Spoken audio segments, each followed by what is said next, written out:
வணக்கம் தமிழ் சொந்தங்களே. விவசாயம் மற்றும் விவசாயம் சார்ந்த தகவல்களை தொடர்ந்து தெரிந்து கொள்ள நம்ம தமிழ் வேளாண்மை சேனலை மறக்காமல் சப்ஸ்கிரைப் பண்ணிக்கோங்க. இன்றைக்கி நம்ம என்ன பார்க்க போகிறோம்னா, அசில் பாய்லர் கோழி இனங்களை பற்றியோ அதுக்கு பின்னாடி இருக்கக்கூடிய நிறைய வகையான தகவல்களை பற்றி தாங்க பார்க்க போகிறோம்.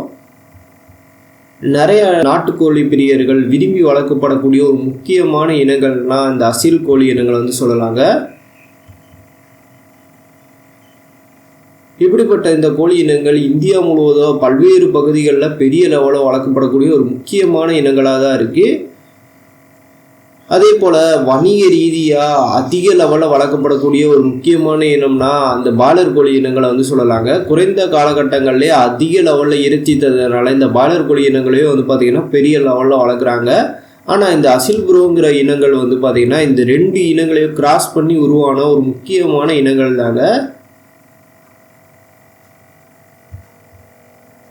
இந்த இனங்களோட முக்கியமான சிறப்புகள் என்னென்னா, அசில் கோழி போன்ற உருவமைப்பு கொண்டதாக இருக்குங்க. அதே நேரத்தில் பாய்லர் கோழி போன்ற வேகமாக வளரக்கூடிய தன்மை கொண்டதாக இருக்குங்க. இந்த இனங்கள் எங்கே உருவாக்கப்பட்டிருக்குன்னு கேட்டிங்கன்னா, ஹைதராபாத்திலாங்க உருவாக்கப்பட்டிருக்கு. ஹைதராபாத்தில் எங்கன்னு கேட்டிங்கன்னா, ஐசிஏஆருக்கு கீழே இருக்கக்கூடிய டைரக்டர் ஆஃப் பவுல்ட்ரி ரிசர்ச்லாங்க பார்த்திங்கன்னா இந்த இனங்களானது உருவாக்கப்பட்டிருக்கு. இன்றைக்கும் அதோட குஞ்சுகள் பெரிய லெவலில் அங்கே விற்பனை செஞ்சுக்கிட்டு தான் இருக்காங்க.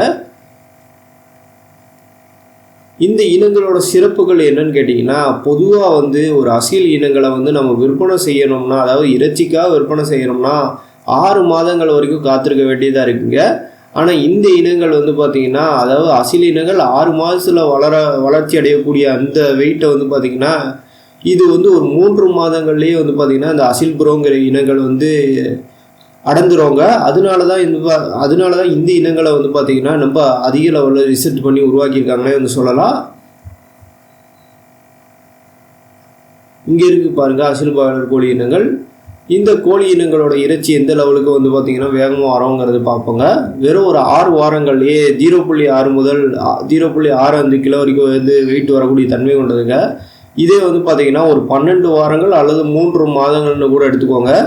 1.4 முதல் 1.6 கிலோ வரைக்கும் வெயிட் வரக்கூடிய தன்மை கொண்ட ஒரு இனங்களாக இருக்குங்க. அதனாலேயே இந்த இனங்கள் ரொம்ப ஃபேமஸாக இருக்குது. ஆனால் இந்த இனங்களை பற்றி தமிழ் மக்களுக்கு பெரிய லெவலில் தெரியாதுங்க.